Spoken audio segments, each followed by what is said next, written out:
and a comrade to Shehu.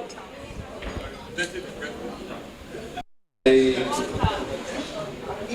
was here last year, and it's 12 months now. We are back to the same venue. I'm here to join millions of Nigerians and other Africans to celebrate and appreciate the life and struggle of Comrade Shehu. Shehu is a friend. He's a faithful friend. He's a man who will always identify with you in times of need. He's a man who will always stand for you when you need him. He's a man who will always fight for you. And he's a man who will always defend you at your weakest moment in life. If you are in government, you are likely to see Shehu as an enemy, as an adversary. But don't fight him, don't crush him, because you will need him after power. For those who are in government today, you may find Shehu very uncomfortable in things he say and things he do. You will find his words bitter. You will find his words poisonous. You may find things he does as toxic, maybe because you are in power. But Shehu will come and you'll find him useful the day you are out of power. When people are in power, they forget that the position they are occupying is temporary. They forget that the authority they are exercising is ephemeral. They forget that tomorrow will come. Many of those who are today in jail or being prosecuted or who are claiming to be persecuted were yesterday's men in power who think they were gods, they were lords, and they were untouchable, like an ordinary person. And at that time, you are going to be at the mercy of those in power. When people are in power, they are usually intoxicated by the levers of power, by the resources which is available to them at any time, and also by the fact that they can do and undo. Are simply ordinary human beings the day they are out of power. So for Shehu, he is an activist that has kept the tradition of activism since in the 80s, the 90s, and to date. The message is that, what does he gain by always being arrested, always being prosecuted, always being haunted by a society that is not ready to stand up and defend its rights and challenge those in the authority and on power? It's a fact of history that those who will stand in the defense of truth and justice and sacrifice their life, they are always an insignificant few. The masses of the people will always be, and most times be, on the side of those in power.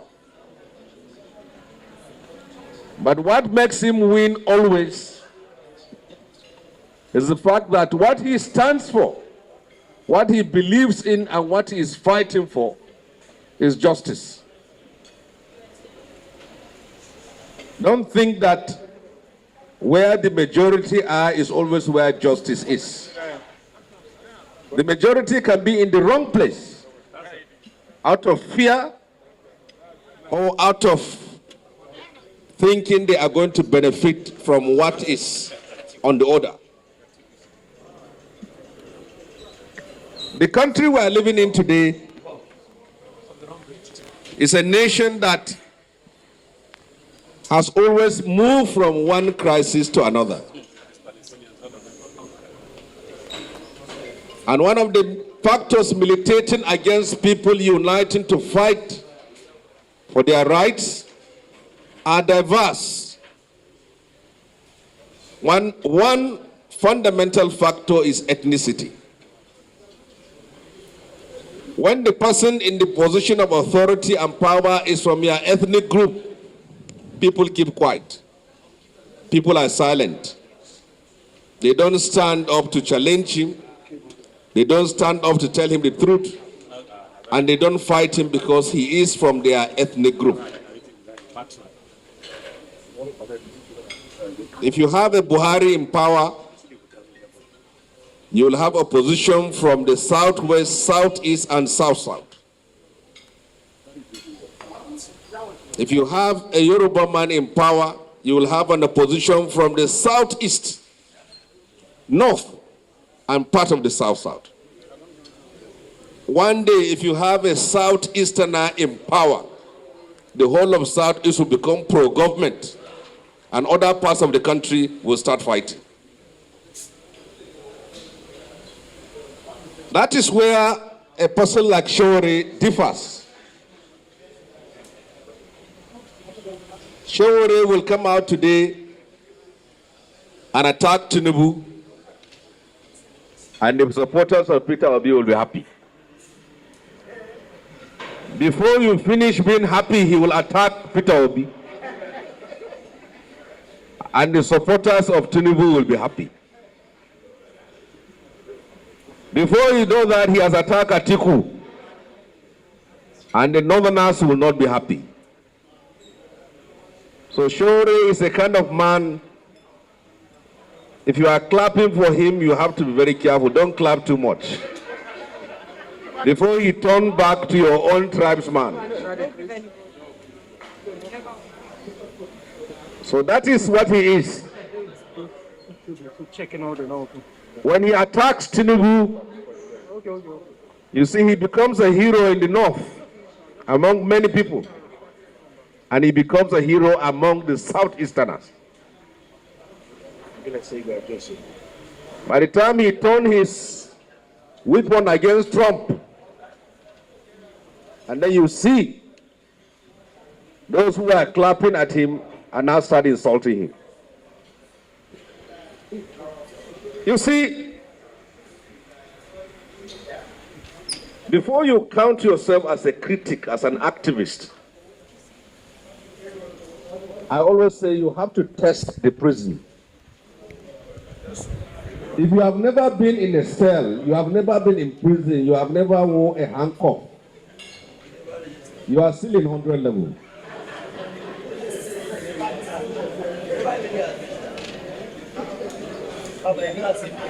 So, for those of us, for somebody like me, I have been in my life, I have been in Kaduna prison, I have been in Kirikiri prison, I have been in Port Harcourt prison, I have been in Aba prison in Abia State. I have spent about 4 years in prison. I have all handcuffed and lectured. So you cannot lecture me on democracy or on human rights. So when I see someone like Shehu or Deji,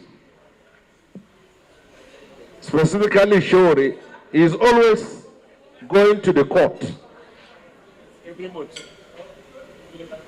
You see, reading something is not the same as being experiencing it yourself.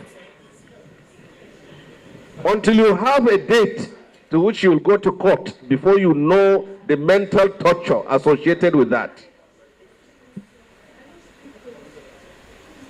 Many of you are passing by You're hearing Kuje, Kuje, Kuje. You have never been there. You don't even know what is there.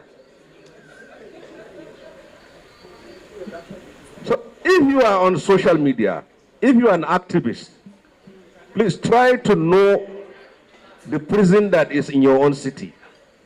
Visit it. Be used to the people inside the prison. On Sunday, take food to them. Let them be used to you before you just appear there. A round of applause for this.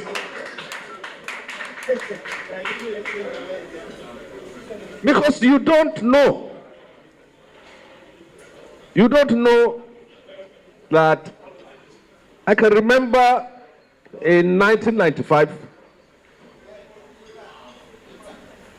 that time, that's about 30 years ago, when they took us to Tirikri prison, when we entered, for a person like Obasanjo, who was one of my casemates at that very time, that was the first time coming into a prison and see what it is. Like, you know that Nnamdi Kanu is in Sokoto prison. You see, I can tell you everything that happens from in the morning up to the night, what happened in prison. You don't know. If you are newly admitted, you'll be taken to the record office for a name to be recorded. They will bring you and read you the law. And they will give you your blanket and your plate. And they will now move you. Then you stand. Then you will see prisoners will be scrambling for you that bring him to my cell. This one bring him to my cell. This one bring him to my cell. If you look like Deji, they think you have some money. So people will be scrambling that bring him to our own cell, please. By the time you are brought to their cell, they will show you this is the president, this is the ministers, these are the special advisors that are all here. Yes, this is the IG. And they will read the law to you. And there will be tax which you have to be paying. You see, all these things here you don't know. Some of you are only, when you post something on social media and then you are arrested, you go there and you start crying. Only one day. I spent 4 years there. You just go to a police station, then you start hashtagging, free this, free that. Spend at least 1 week and know the place. Why do you want to come out? Before you know, you have rushed to the Amnesty International people there. Free this, free that. So all of you on social media, please try to visit the inmates. If you are from Akwa Ibom or from Enugu, please ask them where is the prison. Just ask for the prison governor. And take some food to them and tell them that you are the person who brought the food. Let them see your face. The day they brought you here, you are already a king. So this is one of the persons who has been helping us. So my own position is that one of the reasons why in this country people cannot come together to fight is ethnicity. People are so attached to their ethnicity to the very point that they don't speak out when their own are in power. There are a lot of questions as far as this country is concerned, which we should be able to find answers to. But for someone like Shehu, he is unhinged when it comes to speaking his mind, challenging authority. The incidents he was making reference to was that they found a young boy, a young baby, and I took custody of it. So when I took custody of it, the baby was in an orphanage. Shehu went to the social media and said the baby looks like me. And my wife was part of everything from the beginning to the end. But when Shehu persisted, she said, come. I said, but it's me and you that we went, and he said, yes, but look at what they are saying. So which one are you going to listen to? Is it that of Shehu or myself? He said, but this is what they say. I said, okay. So if they said it, what happened? That is the problem. So distinguished comrades, Shehu is a man whom you sit down and think, how does he do all these things here? And how does he have the courage and the spirit of fighting off? Because if persons like you will have one case and you are destabilized, you can imagine someone who every week he has a case in Federal High Court. FCT, he has a case with police, he has a case with this DSS, he has a case with army, he has a case with defamation. Nobody knows number of defamations that he has. There is nobody in this country occupying position of authority and power that doesn't know who Shehu is. How can somebody having a thriving media and can go to live in United States in comfort and in peace, still here, standing up for something, fighting for something? Because if many are privileged to be in its position, nobody is going to take up that cause. So Shehu, we started this struggle together, but there are many comrades who were in jail together with you, who fought with you, but we can only watch you and pray for you now. When we used to go to prison almost on a daily basis, we were not married then, and we don't have much children. But now we have to be very watchful, in the very sense that the society we live in should also complement those who are fighting. Because how can someone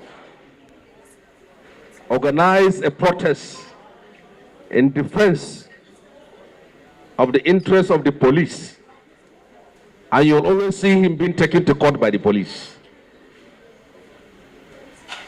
So we pray for you, and we pray that those comrades around you who have remained faithful in your dark days and bad days shall continue to give you that moral solidarity and support to strengthen you. Because you cannot imagine a country without Shehu. How silent is going to be, how docile is going to be, how inactive is going to be without Shehu speaking. So he is like a one-man army. And sometimes you wonder, when he called out for the protest, you will think that you will see hundreds of thousands of people on his side. You see a couple of people, which shows you that it's not always that majority are on the side of justice. Many people prefer to suffer the consequences of injustice than stand up and fight for it. But there will always be, where you have a Pharaoh, there will always be a Moses. And Shehu has proven over the years to be a man a conscience of the nation and the moral compass of this country. One who will say things which others are afraid of saying, and will go to places where people are afraid of going. He does not only discomfort people in power, but he discomforts those who are claiming to be fighting people in power. Because he will go extra mile to where those who want to challenge authority cannot go, or are afraid to go, or are hypocritical about it.